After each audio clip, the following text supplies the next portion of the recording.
Welcome to Day 20 of Math 111. We'll begin today with a little bit of review. We have two sets of numbers that we use frequently. The first set that we have here is the set of natural numbers. As a reminder, the set of natural numbers consists of the integers 1, 2, 3, and so on. We also have the whole numbers. And you can see the set of whole numbers here. This set consists of the integers 0, 1, 2, 3, and so on. The only difference between these two sets is the integer 0. 0 is a whole number, but 0 is not a natural number. Let's keep this in mind.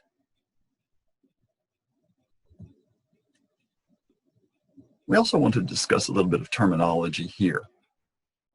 We have four terms that students sometimes mix up when they are talking.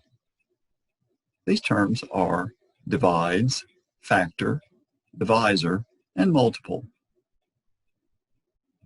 Let's use these correctly in some sentences. I have an example here. 4 times 6 equals 24. We could say that 4 and 6 are factors of 24. We could say 4 and 6 are divisors of 24. We can say 4 divides 24, or 4 is a divisor of 24. 6 divides 24, or we could also say 6 is a divisor of 24. Thinking in terms of multiplication, 24 is a multiple of 4. 24 is also a multiple of 6.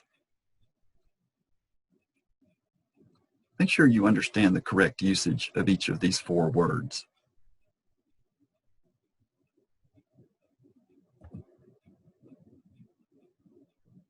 A whole number A is even if it is divisible by 2.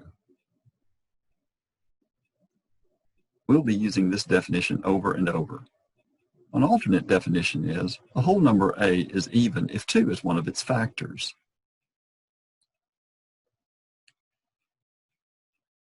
Whole numbers which are not even are called odd whole numbers. We have two categories, even and odd. A whole number is either even or it's odd. It cannot be both.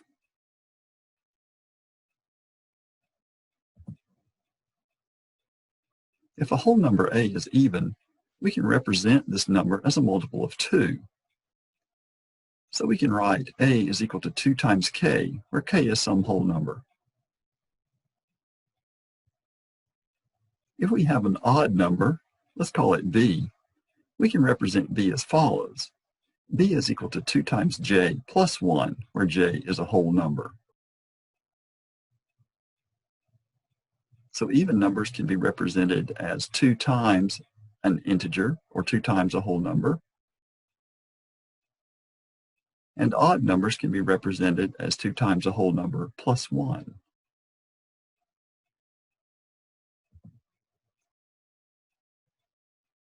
Here's another important definition. Here we are defining a prime number. A natural number that has exactly two different factors, 1 and itself, is called a prime number. A natural number that has more than two different factors is called a composite number. And then finally, the number 1 is neither prime nor composite. The number 1 is called a unit. So for natural numbers greater than 1, these numbers are either prime or composite. Remember now, 1 is neither prime nor composite. Put a star by that in your notes. It is very important.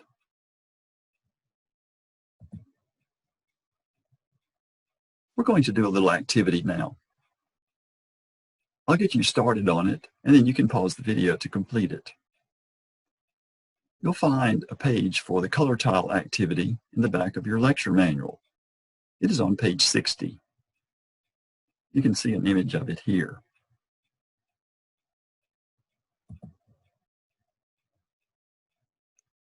In this activity, we want to determine the number of distinct rectangles that can be made with a given number of color tiles. You may use a manipulative from your kit to help you, and then drawing these structures will help you keep up with your work.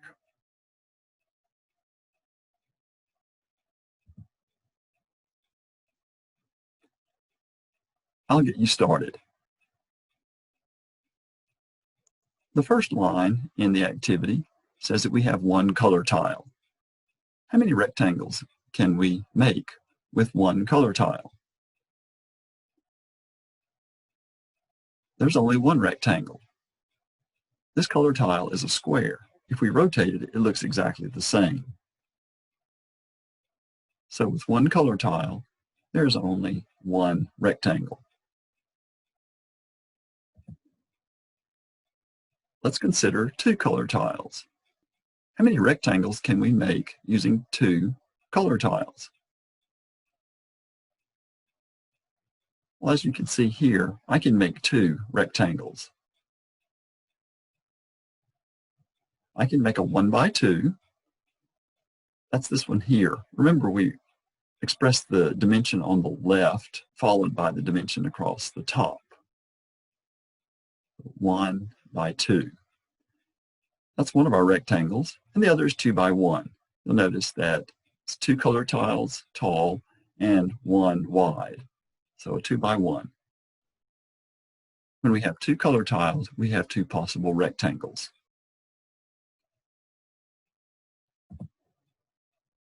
I'm going to skip. I'll let you do 3 and 4, and also 5. Let's look at 6 color tiles. If I have 6 color tiles, how many different rectangles can I make? Well, notice what I've done here. I can put them all in a line or stack them all up, and I have a 1 by 6 or a 6 by 1 rectangle. But then I can also make some other rectangles. Here, I have a 3 by 2 rectangle, and I also have a 2 by 3 rectangle. I have a total of 4 rectangles that I can make with 6 color tiles. Now, it's time for you to pause the video and complete the activity on your own.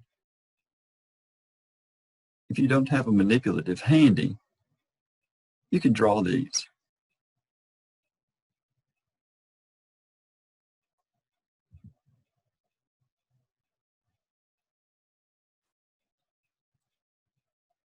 After you've completed this, I would like for you to submit this with your homework for day 20.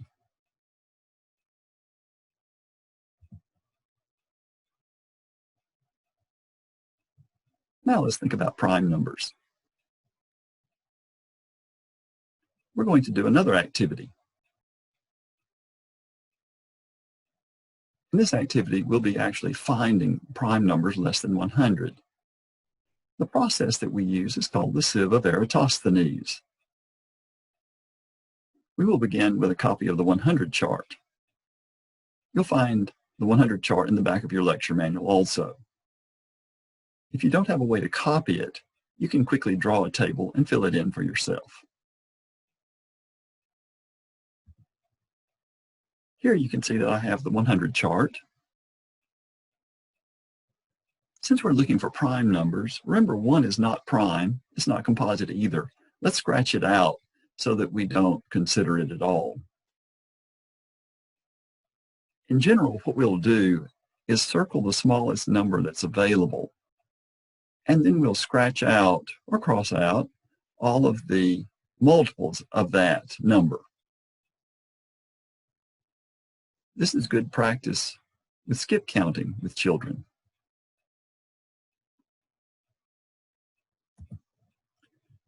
You can see here that I've started. Remember, 1 is neither prime nor composite, so I scratched it out. 2 is the smallest available number. I circle 2, and then I eliminate all of the multiples of 2. So notice that I've scratched out all the other even numbers on the table.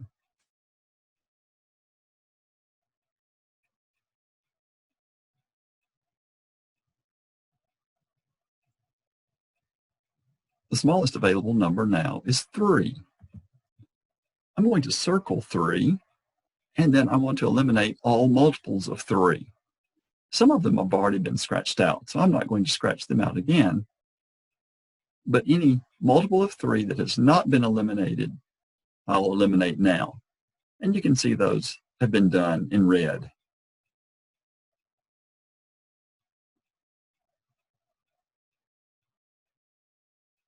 The next available number is 5. In this process, I would circle 5 and then eliminate any multiples of 5 that have not already been scratched out. I will let you continue with this activity. I want you to continue with the process until you find all of the prime numbers less than 100. Pause the video while you finish this activity.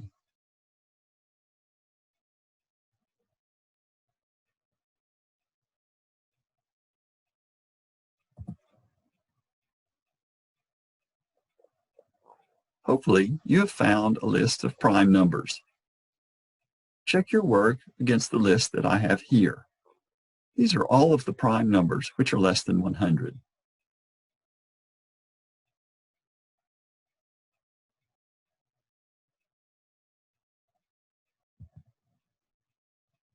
Let's move on to prime factorizations. Now that we know what the prime numbers are, we can think about factoring composite numbers into products of primes. In the past, you may have used factor trees as a way to determine the prime factors of a number. Here's an example from your book that shows a factor tree. Notice how that the person who performed the factorization thought about 180 as a product of 10 and 18. 10 is then factored as 2 times 5. 2 and 5 are both prime. 18 is factored as 2 times 9. 2 is prime, but 9 is composite. 9 is 3 times 3. The process is continued until all of the numbers remaining are prime. 180 then can be written as a product of the primes 2, 5, 2, 3, and 3. Do you remember doing this in the past? Here's another method for determining prime factorizations. This process is called stacked short division. We're wanting to, again, find the prime factorization of 180. We start by dividing 180 by 2. 180 divided by 2 is 90. So the quotient goes on top here. And then I think about dividing again. 90 is even, so I'll divide 90 by 2. 90 divided by 2 is 45. 45 is not even. The next available prime is 3. 45 is divisible by 3. 45 divided by 3 is 15. 15 is also divisible by 3. And its quotient is 5. So notice I just stack the division each time. I don't rewrite a bunch of division problems. The prime factors are along the side here. If you use the smallest prime each time, the primes will come in ascending order. This is really helpful. Sometimes you will be asked to provide the prime power factorization of a number. This involves factoring the number and then using exponents to kind of collapse the expression. So here you can see that 180 is 2 times 2 times 3 times 3 times 5. That is the result we've got from the stacked short division. Since there are two 2's in the factorization, I can write that as 2 squared. We also have 2 factors of 3. I can write that as 3 squared. So 2 squared times 3 squared times 5 is the prime power factorization of 180. You should practice the different methods for factoring natural numbers. Practice using factor trees. Practice using the stacked short division. And then also practice writing your answer using the prime power factorization.